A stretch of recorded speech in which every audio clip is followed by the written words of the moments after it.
Hello students, आज हम start करने वाले हैं evolution and classification. Welcome to your favourite learning channel the science teacher. हम यहाँ पर इस क्वेश्चन को नहीं करेंगे क्योंकि पिछले वीडियो में हमने इसे डिस्कस ऑलरेडी कर लिया है। हम आज डायरेक्ट स्टार्ट करेंगे टॉपिक से।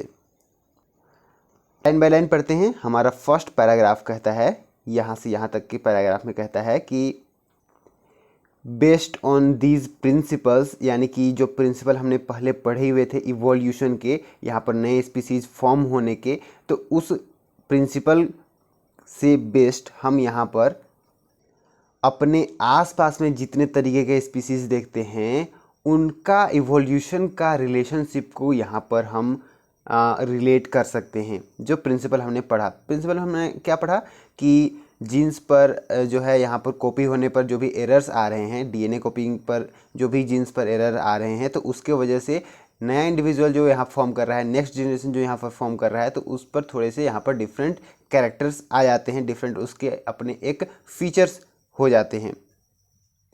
और ये जो है हम इसे कहते हैं जेनेटिक ड्रिफ्ट। और अगर वो इन्वायरमेंट पर अच्छे से डिपेंडेंट होता है, वो इन्वायरमेंट पर वो सूटेबल होता है, तो वो जेनेटिक ड्रिफ्ट आगे फिर बढ़ता है और वो उस इन्वायरमेंट में फैल जाता है। यानी कि वो जो गुण है, वो उसका जो ट्रेट्स है, वो आगे फैल जाता है और उसी से एक नया स्पीसीज यहाँ पर फॉर्म करता है, एक थोड़ा सा डिफरेंट कैरेक्टर के साथ में। तो उसी को हम यहाँ पर आगे लेकर के चलेंगे। कहता है कि चलिए एक ऐसा हम यहाँ पर सोचते हैं, टाइम पर हम लोग बैकवर्ड चले जाते हैं, क्योंकि एक ऐसे हम यहाँ पर सोचते हैं कि जितने भी स्पीसीज हम अपने आसपास में देख रहे हैं वो कहीं ना कहीं किसी एक जो है कॉमन जगह से सभी इवॉल्व होकर के ऐसे आए हुए हैं। कहता है कि हम ऐसा कर सकते हैं, यहाँ पर हम आइडेंटिफाई कर सकते हैं hierarchies of characteristics between the species, यानी कि जो स्पीसीज के बीच में जो भी कैरेक्टर्स हैं उसे हम यहाँ पर श्रेणीबद्ध तरीके से यहाँ पर उसे आइडेंटिफाई कर सकते हैं, पीढ़ी दर पीढ़ी वो कैसे चेंज हुआ। तो यहाँ पर मुझे जो इनहेरिटेंस या फिर हायरार्कीज, ये सब यहाँ पर जो भी वर्ड मिल रहे हैं ना, ये मुझे एक C++ प्रोग्रामिंग का एक टॉपिक का याद दिलाता है, क्लास एंड ऑब्जेक्ट। इस पर जो है ये सारा टॉपिक हम पढ़ते हैं। ये आपको 12th में मिलेगा या फिर 11th में भी आपको इसका थोड़ा बहुत कॉन्सेप्ट मिल जाएगा। आपको अगर आगे जा कर के कुछ ऐसा कोडिंग वगैरह करना होगा तो आप देख सकते हो, आप ये कर सकते हो। अगर आपको अभी से इंटरेस्ट है तो आप अभी से तैयारी कर सकते हो। आप मेरे पिछले वीडियोस में भी जा कर के देख सकते हो। मैंने इसके लिए ऑलरेडी वीडियो मतलब कंप्लीट इसका जो कोर्स है वो मैंने किया हुआ है। कुछ टॉपिक्स बचे हुए हैं उसे भी मैं यहाँ पर कंप्लीट करने की कोशिश करूँगा C++ प्रोग्रामिंग का। अभी हम यहाँ पर चलिए यहाँ पर देखते हैं। कहता है कि हम चलिए यहाँ पर हमारे क्लास 9th में जो क्लासिफिकेशन ऑर्गेनिज्म के जो हमने पढ़े हुए थे उसके बारे में सोचते हैं। कहता है कि किसी भी ऑर्गेनिज्म में हम यहाँ पर अगर क्लासिफाई कर रहे हैं कि कोई एक स्पीसीज से बिलोंग करता है या फिर किसी एक ग्रुप का एक सेपरेट उसका अपना कैरेक्टर है, तो वो कैरेक्टर यहाँ पर डिसाइड करता है कि वो ऑर्गेनिज्म किस स्पीसीज से बिलोंग करता है, उसका क्लासिफिकेशन क्या है। कहता है कि यहाँ पर जो कैरेक्टरिस्टिक ये डिसाइड कर रहा है, इस कैरेक्टरिस्टिक्स का मीनिंग क्या है, what is the meaning of the characteristic. तो इसका जवाब ये है कि कैरेक्टरिस्टिक जो है ये डिटेल है अपीयरेंस या फिर बिहेवियर का, किसी भी स्पीसीज के दिखने, उसके जो भी स्ट्रक्चर हैं उसका और उसका जो बिहेवियर है उसका, ये यहाँ पर कैरेक्टरिस्टिक उस पर हम कहते हैं कि उसका ये डिटेल है कि वो इस तरीके का दिखता है, इस तरीके का उसका स्वभाव है, इस तरीके का वो उसका बिहेवियर है। या फिर दूसरे शब्दों में कहें तो कोई यहाँ पर पर्टिकुलर फंक्शन अगर कोई कर रहा है तो उस फंक्शन से भी कह सकते हैं कि उसका वो कैरेक्टरिस्टिक है। ऑलराइट, जैसे कि यहाँ पर हमारे पास में क्या होते हैं, 4 लिम्स होते हैं, ये हमारा कैरेक्टरिस्टिक है। प्लांट फोटोसिंथेसिस का प्रोसेस करते हैं तो वो उनका यहाँ पर कैरेक्टरिस्टिक है। ये सभी कोई नहीं कर सकते हैं, प्लांट ही कर सकते हैं, तो उसका वो अपना कैरेक्टरिस्टिक है। प्लांट के पास में 4 लिम्स नहीं होते हैं, वो हमारे पास में ही होते हैं, एनिमल्स के पास में ही होते हैं, बहुत सारे एनिमल्स के पास में होते हैं। और अगर हम और कुछ एग्जांपल्स की बात करें तो यहाँ पर इनवर्टिब्रेट्स या फिर वर्टिब्रेट्स का एग्जांपल ले सकते हैं। जैसे कि यहाँ पर अगर हम देखें तो किसी किसी के बैकबोन नहीं होते हैं, तो उसे भी हम यहाँ पर जो है कैरेक्टरिस्टिक उसका हम मान सकते हैं कि उसका जो है स्पेशल यहाँ पर ऐसा बॉडी डिज़ाइन है जहाँ पर उसका बैकबोन नहीं है, तो हम उसे यहाँ पर सेपरेट स्पीसीज़ के फॉर्म में उसे हम यहाँ पर कैरेक्टराइज कर सकते हैं। कहता है कि कुछ बेसिक कैरेक्टर यहाँ पर शेयर कर सकता है बहुत सारे ऑर्गेनिज्म, मतलब कि कुछ बेसिक कैरेक्टर ऐसे हैं जो मोस्ट ऑर्गेनिज्म में कॉमन हो सकते हैं। जैसे कि सेल जो है यहाँ पर बेसिक यूनिट है, हमारा जो भी ऑर्गेनिज्म है उसका बेसिक यूनिट सेल है। ऑलराइट, अब हम यहाँ पर जो कैरेक्टराइज कर रहे हैं ऑर्गेनिज्म को, तो अगर हम यहाँ पर नेक्स्ट टेबल में क्लासिफिकेशन करें तो यहाँ पर जो कैरेक्टरिस्टिक्स हैं सेल वाला, वो यहाँ पर मोस्ट पर वो शेयर्ड हो सकता है। वो जो कैरेक्टरिस्टिक है वो बहुत सारे ऑर्गेनिज्म पर सेम हो सकता है, लेकिन सभी ऑर्गेनिज्म पर ये सेम नहीं हो सकता है। जैसे कि किसी सेल के डिज़ाइन का हम अगर बेसिक कैरेक्टरिस्टिक यहाँ पर देखें तो जैसे बैक्टीरियल सेल जो है उसके पास में उनका जो सेल होते हैं उन पर न्यूक्लियस नहीं होता है, और बाकी एनिमल्स जो हैं, बाकी ऑर्गेनिज्म जो भी हैं, उनका न्यूक्लियस होता है। तो यहाँ पर सेल्स पर ही हम सबसे पहले हमने देखा कि बेसिक यूनिट सेल है, लेकिन उस सेल का भी बनावट ऐसा है कि हम उस पर क्लासिफाई कर सकते हैं कि बैक्टीरिया ऐसे सेल को बियर करते हैं जिसका जो है न्यूक्लियस नहीं होता है।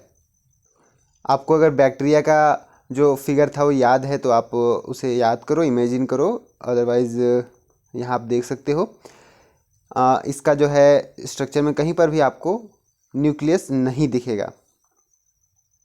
अब अगर हम फर्दर क्लासिफाई करें तो ऐसे ऑर्गेनिज्म जो कि जिनके पास में न्यूक्लिएटेड सेल है, यानी कि जिसके सेल पर न्यूक्लियस है, तो उस पर भी हम यहाँ पर क्लासिफाई कर सकते हैं कि जो हम ऑर्गेनिज्म की बात कर रहे हैं वो यूनिसेलुलर है यानी कि एक सेल वाला है, या फिर मल्टीसेलुलर है यानी कि एक से अधिक सेल वाला है।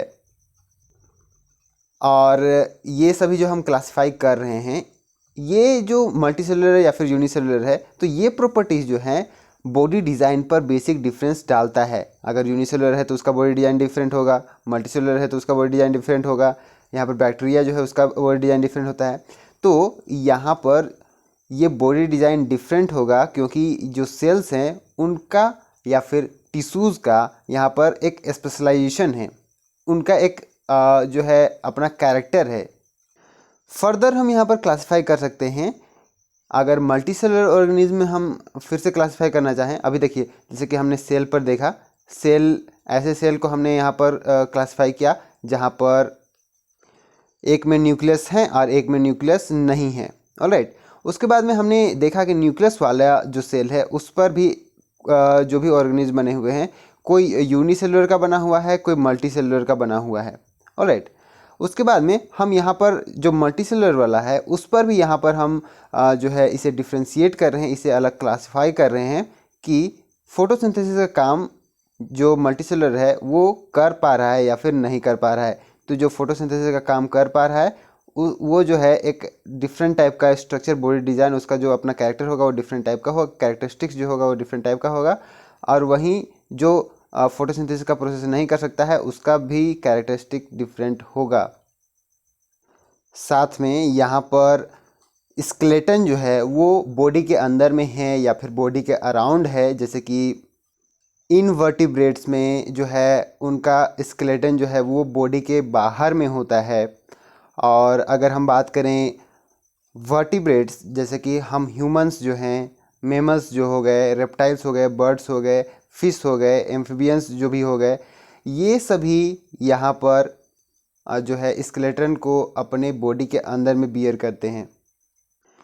तो जो भी हमने जो भी डिस्कस किया वहाँ से हम ये कह सकते हैं कि कुछ एक विशेषता यहाँ पर डेवलप हो रहा है, एक यहाँ पर कुछ उनका अलग श्रेणी यहाँ पर डेवलप हो रहा है जिसे हम यहाँ पर क्लासिफाई कर सकते हैं एक ग्रुप के अंदर में, और उस ग्रुप को हम कह सकते हैं कि हाँ ये स्पीसीज़ है। तो स्पीसीएशन में हमने यहाँ पर ये देख लिया ये कैसे होता है। अब यहाँ हम उसे क्लासिफाई कर पा रहे हैं। अब जो भी कैरेक्टरिस्टिक्स की हमने बात की, अगर वो कैरेक्टरिस्टिक्स दो स्पीसीज़ के यहाँ पर अगर मैच करते हैं, ऑलराइट, अगर वो कॉमन होते हैं, उन दोनों के अंदर में जो भी कैरेक्टरिस्टिक्स हैं वो अगर कॉमन होते हैं, वो ज़्यादा क्लोजली रिलेटेड हैं, तो हम कह सकते हैं कि उनके जो पेरेंट्स थे, उनके जो पूर्वज थे, पेरेंट्स भी, पेरेंट्स के ऊपर भी, यानी कि मतलब बहुत पहले का जो बात है, उनके जो पूर्वज थे वो यहाँ पर कॉमन थे, यानी कि इन दोनों का जो पूर्वज था वो एक ही था। और वो ज़्यादा जो है जनरेशन्स के बाद तक हम नहीं जाएंगे, कुछ ही जनरेशन के पहले हम ये देख सकते हैं कि यहाँ पर दो अगर कैरेक्टरिस्टिक्स सेम शो कर रहे हैं तो उनका कुछ ही जनरेशन के पहले, मतलब एक दो जनरेशन अगर हम पीछे चले जाएं तो वो कॉमन एंसेस्टर को यहाँ पर शो करते हैं। कहता है कि एक एग्जाम्पल यहाँ पर हेल्प कर सकता है। कहता है कि एक ब्रदर और एक सिस्टर आपस में क्लोजली रिलेटेड हैं, यानी कि उनके कैरेक्टरिस्टिक यहाँ पर सेम जो है शो कर रहे हैं। इसका मतलब कि उनके जो एंसेस्टर्स हैं यहाँ पर, वो जैसे कि इनके एंसेस्टर यानी कि पेरेंट्स की बात हम कर रहे हैं, वो यहाँ पर दोनों के सेम हैं, जिसके वजह से ये ब्रदर सिस्टर हैं और इसी की वजह से ये आपस में रिलेटेड हैं। आगे कहता है कि गर्ल और उसका फर्स्ट कज़न यहाँ पर आपस में, यानी कि यहाँ पर थोड़े से जो है कम रिलेटेड हैं। इन दोनों के बीच में जितना रिलेशन है उतना इन दोनों के बीच में रिलेशन नहीं है, बट फिर भी ये आपस में रिलेटेड हैं। इसीलिए क्योंकि इनका जो सेकेंड जनरेशन के पेरेंट्स हैं वो कॉमन हैं, यानी कि इनके जो ग्रैंड पेरेंट्स हैं। आपको क्लियर हो रहा है बात? अगर यहाँ पर इसे बॉय बना देता हूँ, इसे गर्ल, राइट। ये दोनों आपस में रिलेटेड हैं क्योंकि इनका जो पेरेंट है वो कॉमन है। ये दोनों आपस में रिलेटेड हैं लेकिन थोड़े से कम रिलेटेड हैं क्योंकि इनके जो ग्रैंड पेरेंट्स हैं वो आपस में कॉमन हैं। तो अब हम यहाँ पर इसीलिए ये कह सकते हैं कि स्पीसीज़ का जो क्लासिफिकेशन है वो उनके इवोल्यूशनरी रिलेशनशिप का रिफ्लेक्शन है। चलिए, इतना क्लियर हो गया? ऑलराइट। कहता है कि अब हम यहाँ पर कुछ स्मॉल ग्रुप ऑफ स्पीसीज को मिला करके एक सुपर ग्रुप बना सकते हैं। कहने का मतलब कि जैसे कि स्पीसीज हो गए, और ये स्पीसीज आपस में रिलेटेड इसीलिए हैं क्योंकि इनके जो एंसेस्टर्स थे वो यहाँ पर सेम थे। अब हम ऐसा कर सकते हैं कि अगर ये दोनों आपस में रिलेटेड हैं तो हम धीरे धीरे अगर हम टाइम में बैकवर्ड जाएंगे तो एट लास्ट हमें ऐसा मिलेगा, ऐसा हमें सिचुएशंस मिल सकता है। आप इसे खुद से सोचो, ऐसा इमेजिन करो कि कैसे जो है हम अपने आसपास में इतने सारे, इतने डिफरेंट डिफरेंट वेराइटीज़ ऑफ हम यहाँ पर देखते हैं स्पीसीज़, वो कहाँ से आए होंगे? कहीं एक ओरिजिन होगा ही होगा, और वो ओरिजिन एक नॉन लिविंग जो है थिंग ही होगा, क्योंकि लिविंग जो है वो तो यहाँ पर एग्जिस्ट स्टार्टिंग में नहीं करता होगा। स्टार्टिंग में अर्थ में कुछ था? नहीं था। अर्थ में कोई भी लिविंग बींग्स नहीं थे। It was a combination of different different types of gases, different materials जो कि नॉन लिविंग्स थे। वहाँ से लिविंग यहाँ पर कैसे स्टार्ट हुआ, आप इसे खुद सोचो। और वैसा ही हुआ है यहाँ पर, जो भी स्पीसीज हम देख रहे हैं उसी से जो है फिर डिराइव होते होते होते होते आगे आया हुआ है। तो आप खुद से सोचो इसको। ऑलराइट, स्टार्ट करना वाटर से। वाटर में यहाँ पर आप ये स्टार्ट करना कि जीव जो है वहीं से बनना स्टार्ट किया, किसी ना किसी तरीके से सेल यहाँ पर डिवाइड हुए, फिर डिवाइड होते होते जो है वो बड़े ज़्यादा जो है सेल वाले बने। ये बहुत ज़्यादा टाइम लेकर के बनते हैं ना, ये बहुत कम टाइम में नहीं बनते हैं कि अचानक से यहाँ पर सेल डिवीज़न हो गया, ऐसा नहीं है। वो जो है इन्वायरमेंट को देखते हुए फिर वहाँ पर वैसे वो मतलब अपने आप को कन्वर्ट करते गए। फिर ऐसा हुआ कि जो है, आप खुद से सोचो, मैं यहाँ पर अभी आपका जो इंटरेस्ट है उसे नहीं हटाना चाहता हूँ। It would be interesting to come up with theories of your own. Alright, mark this words. 9.5.1 tracing evolutionary relationship. अब हम इवोल्यूशनरी रिलेशनशिप में यहाँ पर जो है देखना चाहते हैं कि कौन कौन से कैरेक्टरिस्टिक्स अगर यहाँ पर अगर कॉमन है तो वो सेम एंसेस्टर से आए हुए हैं, सेम स्पीसीज से डिराइव किए हुए हैं।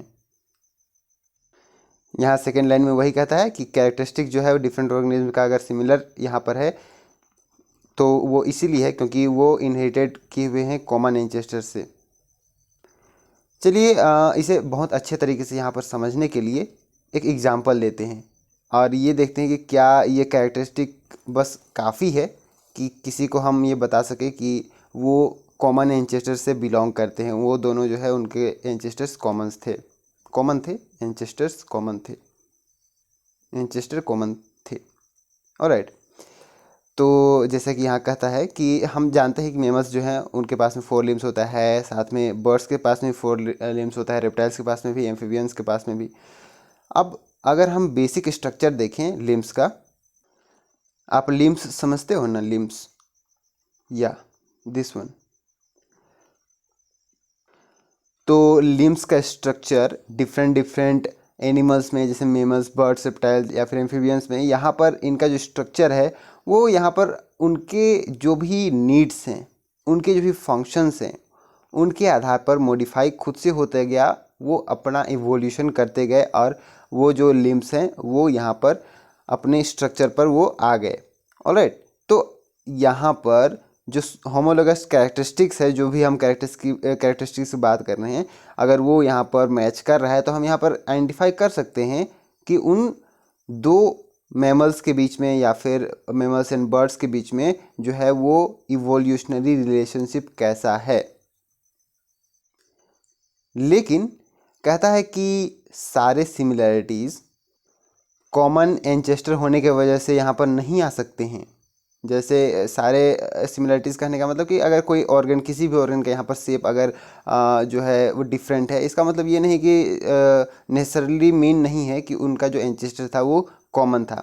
जैसे कि अगर हम विंग की बात करें, जो है यहाँ पर आप देख सकते हो, एक बर्ड का विंग की बात अगर हम करें और एक बैट का अगर हम विंग की बात करें, तो बर्ड और बैट दोनों का जो है यहाँ पर विंग्स होता है, उनका जो लिम्स है वो कुछ इस तरीके से यहाँ पर आप देख सकते हो, ये ऐसे दिखता है।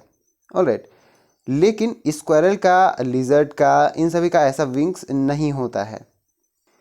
तो क्या हम यहाँ पर कंक्लूड कर सकते हैं कि यहाँ पर बर्ड और बैट जो है वो क्लोजली रिलेटेड है एक दूसरे से, जैसे कि स्क्वायरल और लिजर्ड यहाँ पर क्लोजली रिलेटेड नहीं है क्योंकि उनके पास में जो है ऐसा स्ट्रक्चर नहीं है उनका लिम्स का।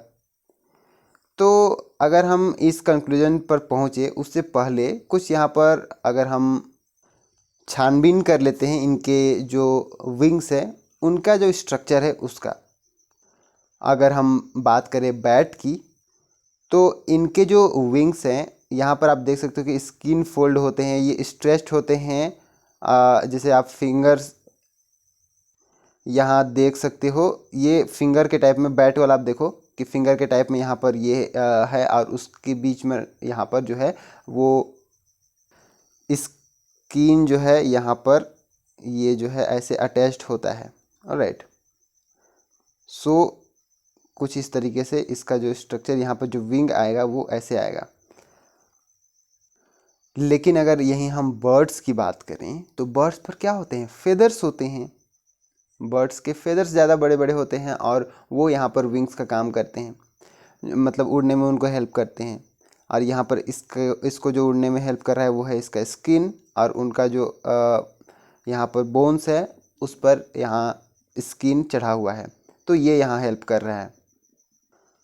अब यहाँ पर ये तो काफ़ी नहीं है, सिर्फ विंग्स को देखकर हम नहीं कह सकते हैं कि इनका एंसेस्टर सेम थे होंगे। और इनका जो स्ट्रक्चर आप देख सकते हो वो हम जहाँ पर जैसे देख रहे हैं कि दोनों के पास में विंग्स हैं, तो विंग्स इसीलिए भी हो सकता है क्योंकि वो दोनों जो है एक फ्लाई करने वाले एनिमल हैं, तो उन्होंने ऐसा डेवलप कर लिया कहीं ना कहीं से, किसी दूसरे स्पीसीज से वो आते आते आते आते यहाँ पर ये डेवलप कर लिए। अगर हम यहाँ पर इन दोनों के बीच में फैक्ट्स की बात करें, बैट और बर्ड का, तो अगर आप देखोगे तो इनका जनरल, अगर आप यहाँ पर जनरली देखोगे तो इनका जो है कॉमन एंसेस्टर्स नहीं है, इनका कॉमन ओरिजिन नहीं है। बैट्स कुछ इस तरीके से यहाँ पर डिराइव हुए हैं, उनका जो विंग्स आया वो कुछ इस तरीके से यहाँ पर आया। वहीं अगर बर्ड्स की बात करें तो बर्ड्स में जो विंग्स हैं वो कुछ इस तरीके से आए, वो जो है धीरे धीरे ज़मीन को छोड़ करके वो मतलब उड़ने लगे, फिर उनका जो पंख है उन पर धीरे धीरे सुधार आया, फिर वो स्पीसीज़ यहाँ पर इन्वायरमेंट को ज़्यादा अच्छे से मतलब यहाँ पर उस इन्वायरमेंट में सूट किए तो वो रहने लग गए, उनका यहाँ पर रिप्रोडक्शन हुआ, फिर वो अपना जो है स्पीसीज़ को बढ़ाते गए, पॉपुलेशन को बढ़ाते गए। और हम कहते हैं कि हाँ अभी एक बर्ड, एक पूरा स्पीसीज़ की हम बात करते हैं, उस बर्ड में भी फिर डिफरेंट डिफरेंट वेरिएशंस आ गए। ऑलराइट, तो इसी तरीके से यहाँ पर वेरिएशंस हो रहे हैं और हम यहाँ जो है इसे रिलेट अगर करना चाहें कि सारे बर्ड्स जो हैं आपस में रिलेटेड हैं तो हम कह सकते हैं कि हाँ बर्ड्स रिलेटेड हैं, लेकिन ये नहीं कह सकते कि बैट और एक बर्ड रिलेटेड है, क्योंकि हमने अभी भी देखा कि दोनों के जो ओरिजिन है वो डिफरेंट डिफरेंट हैं। सो जिस होमोलोगस कैरेक्टरिस्टिक्स की हम बात कर रहे थे, यानी कि दो के बीच में same type of characteristics, same origin से वो डिराइव हुए हैं, तो यहाँ पर होमोलोगस कैरेक्टरिस्टिक्स नहीं शो कर रहा है। ये जो कैरेक्टरिस्टिक्स शो कर रहा है जो विंग्स वाला है वो एनालॉगस कैरेक्टरिस्टिक है इन दोनों के बीच में। आई होप कि आपको क्लियर हो गया होगा। चलिए बात करते हैं फॉसिल्स के बारे में। कहता है कि जो भी स्टडीज़ हमने यहाँ पर किया हुआ है, अभी तक जो भी हमने यहाँ पर किया हुआ है, तो उसे हम कर सकते हैं किसी करेंट स्पीसीज़ पर भी और ऐसे स्पीसीज़ पर भी जो अभी यहाँ पर प्रेजेंट नहीं है, जो अब यहाँ पर जो है एग्जिस्ट नहीं करते हैं। तो हम इसे कैसे करेंगे? अगर कोई स्पीसीज जो है एक्सटिंक्ट कर गया है तो उसका रीडिंग हम कैसे यहाँ पर लेंगे? इसका जवाब ये है कि जस्ट हम यहाँ पर उनका फॉसिल्स फाइंड करेंगे। ये फॉसिल्स क्या हैं? तो फॉसिल का मतलब ये है कि जब कोई भी ऑर्गेनिज्म यहाँ पर अगर वो मर जाता है और उनका बॉडी डिकम्पोज हो जाता है और ज़मीन के अंदर में वो फिर जो है छुप जाता है, उसके बाद में कुछ समय समय मतलब काफ़ी समय के बाद में उनके बॉडी के पार्ट्स जो है डिकम्पोज हो जाते हैं। उनके बॉडी के पार्ट जो है डिकम्पोज सारे नहीं होते हैं, कुछ हो जाते हैं, कुछ रह भी जाते हैं। कुछ इन्वायरमेंटल कंडीशन होने की वजह से जो है यहाँ पर कम्प्लीटली डिकम्पोज नहीं होते हैं। जैसे कि अगर हम यहाँ पर एग्जांपल की बात करें तो एक डेड इंसेक्ट, कोई भी इंसेक्ट अगर यहाँ पर हॉट मड के अंदर में अगर उसे हम मतलब हम नहीं, यानी कि वो खुद से अगर वहाँ पर चला गया है तो यहाँ पर वो डिकम्पोज जल्दी नहीं होगा, क्योंकि यहाँ पर जो मड है वो उसके जो भी स्ट्रक्चर है उस इंसेक्ट का, उसके अराउंड में वो हार्ड हो जाएगा और उसका जो भी वहाँ पर था वो इम्प्रेशन उसका बना हुआ रहेगा। तो उससे हम यहाँ पर कैलकुलेट कर सकते हैं, उससे हम यहाँ पर रीड कर सकते हैं कि यहाँ पर कोई इंसेक्ट था जिसका कुछ ऐसा स्ट्रक्चर था। तो ऐसे जो भी ट्रेसेस हैं, जो भी लिविंग ऑर्गेनिज्म के प्रिजर्व किए हुए ट्रेसेस हैं, इन सभी को हम कहते हैं फॉसिल्स। ऑलराइट, यहाँ पर कुछ पिक्चर्स दिए हुए हैं, मैं इसे यहाँ पर चेंज कर देता हूँ, आप देख लो। यहाँ पर different different types of fossils आप देख सकते हो और सभी में यहाँ पर स्ट्रक्चर भी आप देख सकते हो या फिर उनका जो इन्वायरमेंट है उन पर जो इम्प्रेशन उन्होंने छोड़कर यहाँ पर डिकम्पोज हो चुके हैं, यहाँ से भी हम स्टडी कर सकते हैं। अब सवाल ये उठकर आता है कि हम कैसे पता करें कि जो भी फॉसिल्स हैं वो कितने पुराने हैं, कब के हैं, और उस वक्त के जो भी रिलेटेड स्पीसीज़ थे उससे हम यहाँ पर रिलेट कर सकते हैं कि हाँ इस समय पर, इस टाइम पर ऐसे स्पीसीज़ इस वर्ल्ड पर रहते थे जिसके अभी ये जो डिराइव किए हुए नए नए स्पीसीज़ हमें देखने को मिलते हैं वो उसी से डिराइव किए हुए होंगे, और उनका इन्वायरमेंटल कंडीशन क्या था, उन सभी को हम यहाँ पर कैसे स्टडी कर सकते हैं। एक कॉमन अगर हम वे की बात करें तो जैसे कि अगर हम अर्थ पर देखें तो अर्थ पर जो है सबसे ऊपर सतह पर हम जो भी फॉसिल्स को देखते हैं तो यहाँ पर ये रिलेटिवली ऐसा हो सकता है कि जितने ही फॉसिल्स हैं उनमें सबसे कम, यानी कि सबसे कम पुराना ये फॉसिल है जो सबसे ऊपर सतह पर है, क्योंकि अगर वो ज़्यादा पुराना होता तो वो नीचे चला जाता। तो उसी तरीके से हम यहाँ पर क्लासिफाई कर सकते हैं। ये एक जो है जनरल वे है फाइंड करने का।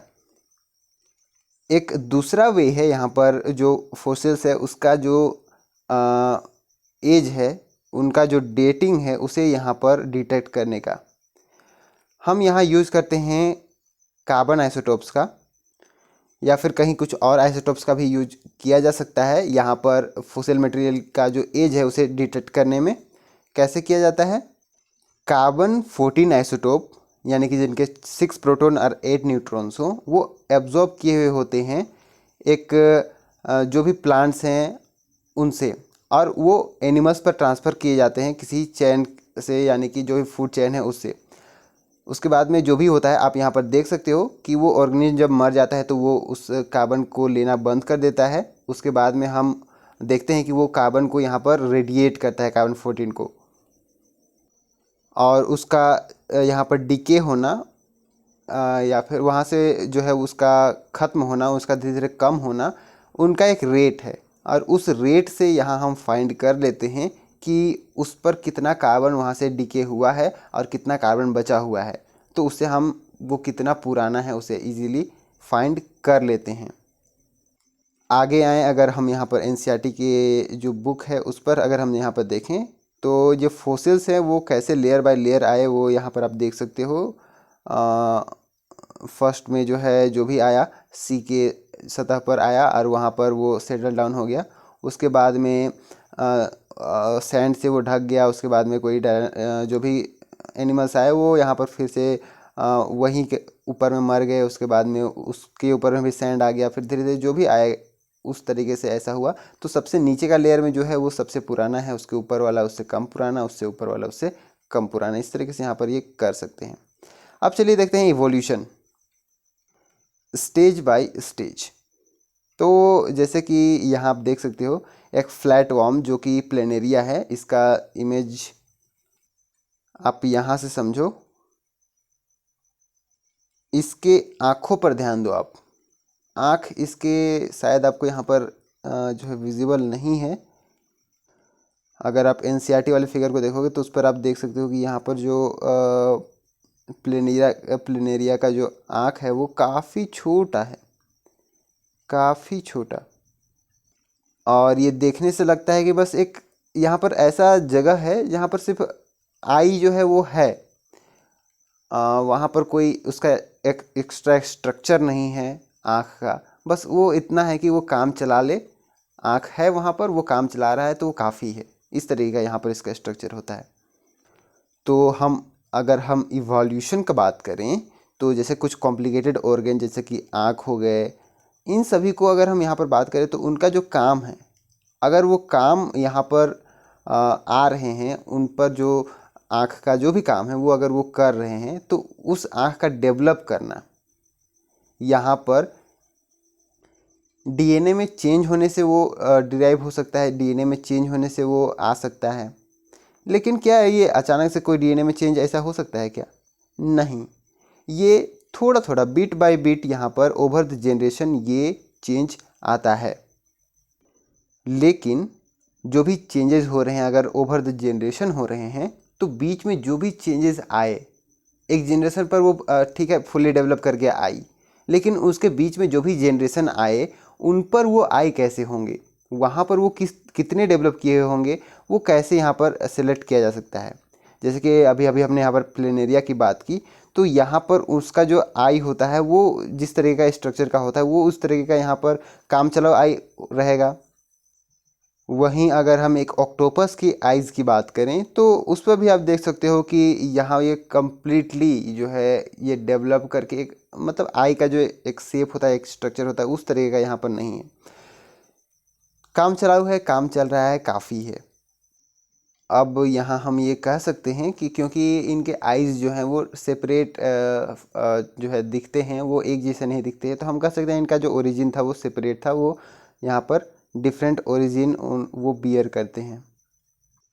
कहता है कि कोई ऐसा प्रॉपर्टी जो कि किसी एक काम के लिए वो यूज़फुल प्रॉपर्टी था, वो किसी दूसरे काम में भी आ सकता है। जैसे अगर एग्जांपल की अगर हम बात करें तो यहाँ पर फेदर्स की अगर हम बात करें यानी कि पंख की अगर हम बात करें तो वो यहाँ पर कोल्ड वेदर में आइसोलेशन इंसुलेशन प्रोवाइड करने के लिए यहाँ पर ये जो है दिया हुआ था कि ठंड ना लगे।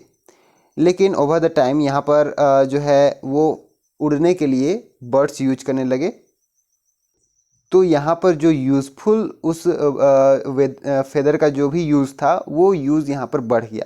वो यूज़ यहाँ मतलब डिफरेंट फंक्शंस यहाँ पर आने लगे, वो यहाँ पर डिफरेंट काम भी आने लगे। तो हम यहाँ कह सकते हैं जैसे बर्ड जो है यहाँ पर उसे फ्लाइट के लिए यूज कर रहे हैं जो भी फेदर्स हैं उनके, जबकि फेदर्स जो हैं शुरुआत में आए डायनासोर्स का, उनका जो फेदर्स था वो यहाँ पर सिर्फ उनको कोल्ड वेदर से बचाने के लिए था, और वो यहाँ पर उड़ते नहीं थे। जो डायनासोर्स की हम बात करेंगे तो वो उड़ते नहीं थे, लेकिन उनके पास फेदर्स था। बर्ड्स जो है इसे चेंज किए, उन्होंने फ्लाइट करना स्टार्ट किया। तो यहाँ हम कह सकते हैं कि बर्ड्स जो है वो रेप्टाइल्स से बहुत ही क्लोजली रिलेटेड हैं, क्योंकि रेप्टाइल्स जो हैं वो डायनासोर्स को यहाँ पर जो है डिराइव किए हुए हैं। आगे कहता है नेक्स्ट पैराग्राफ में कि अगर हम डिफरेंट स्पीसीज की बात करें तो डिसिमिलर लुकिंग स्ट्रक्चर भी एक कॉमन यहाँ पर ओरिजिन से ये बेस्ड है। और जो भी फोसिल्स हमने यहाँ पर निकाला, उस फोसिल से हम यहाँ पर उसके स्ट्रक्चर से हम यहाँ पर एस्टिमेट कर सकते हैं कि जो भी इवोल्यूशनरी रिलेशनशिप है वो कितना पीछे तक है, मतलब कहाँ से वो ओरिजिन हुआ। ऑलराइट, तो यहाँ जो भी कैरेक्टरिस्टिक्स हैं उसे हम मैच करा करके ऐसे ओरिजिन्स को फाइंड कर सकते हैं। तो चलिए अब हम कुछ यहाँ पर जो सामने में कुछ एग्जांपल्स हम आसपास में देख सकते हैं उसकी बात करें। ये सभी जो अभी हमने बात किया ये सभी तो जस्ट एक ऐसा इमेजिनरी है, ये हिस्ट्री की बात है। तो यहाँ पर अभी जो प्रेजेंट में है उसे हम चलिए डिस्कस करते हैं। कहता है कि वाइल्ड कैबेज, जंगली कैबेज का प्लांट यहाँ पर कैसे डेवलप किया, एक अभी जो हम कैबेज खाते हैं उस पर, और ये कैबेज की वैरायटीज़ भी यहाँ पर कैसे आई, चलिए देखते हैं। कहता है कि ह्यूमंस जो है अपने नीड के अनुसार में इस वाइल्ड कैबेज को यहाँ पर, जो कि एक फूड प्लांट है, उसे यहाँ पर कल्टीवेट किया, और डिफरेंट वेजिटेबल्स इसी से यहाँ पर उन्होंने जो है डिराइव किया। और यहाँ पर इन्होंने ब्रीडिंग किया, और जैसा कि आर्टिफिशियल सिलेक्शन इन्होंने किया, नेचुरल सिलेक्शन नहीं था। ह्यूमंस ने इसे यहाँ पर ब्रीडिंग किया, और ब्रीडिंग करने के बाद में यहाँ पर ये जो है वेरिएशंस ये इन्होंने लेकर के यहाँ पर आया। और उन्हीं फार्मर्स में से किन्हीं ने ये चाहा कि ये जो कैबेज है उस पर फ्लावर भी यहाँ पर आ जाए, तो उन्होंने इसे ब्रीडिंग किया, और यहाँ पर जो ब्रोकली आज हम खाते हैं उसका डेवलप इन्होंने ये किया। उसी तरीके से कोहलरबी या फिर कॉलीफ्लावर यहाँ पर जो है डिराइव किया गया उसी वाइल्ड कैबेज प्लांट से। आगे कहता है कि कुछ फार्मर्स ने यहाँ पर जो है एक लार्जर लीफ उन्होंने यहाँ पर चाहा, और ये यहाँ पर केल के फॉर्म में एक वेजिटेबल लेकर के आए। तो जो भी यहाँ पर वेरिएशंस हुए, ये जो आर्टिफिशियल वेरिएशंस हैं, बाहर से जो वेरिएशंस है वो यहाँ पर हुआ।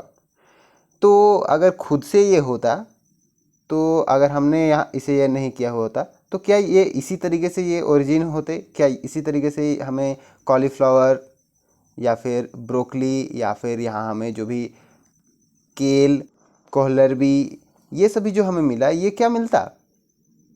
तो हम ये कह सकते हैं कि वेरिएशंस तो होते, लेकिन एग्जैक्टली सेम वेरिएशंस नहीं होते।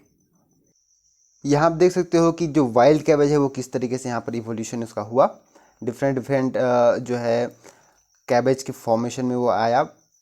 ऑलराइट, आगे कहता है कि इस इवोल्यूशनरी रिलेशनशिप को ट्रेस करने का एक दूसरा वे भी है। यहाँ पर जैसा कि हमें पता है कि डीएनए यहाँ पर जब चेंज करता है तो हम कहते हैं कि इवोल्यूशन हुआ है।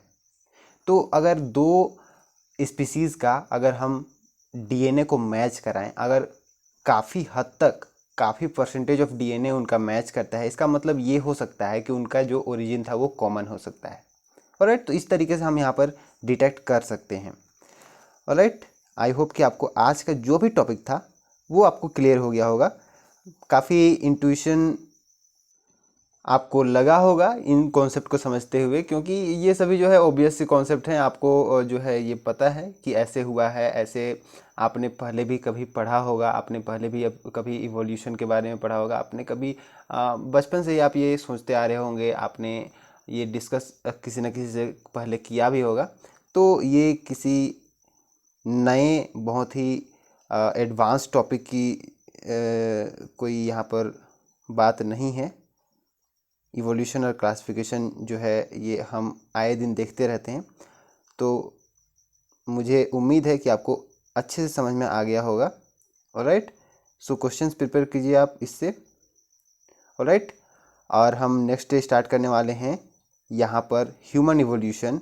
Alright, till then take care and don't equate evolution with progress.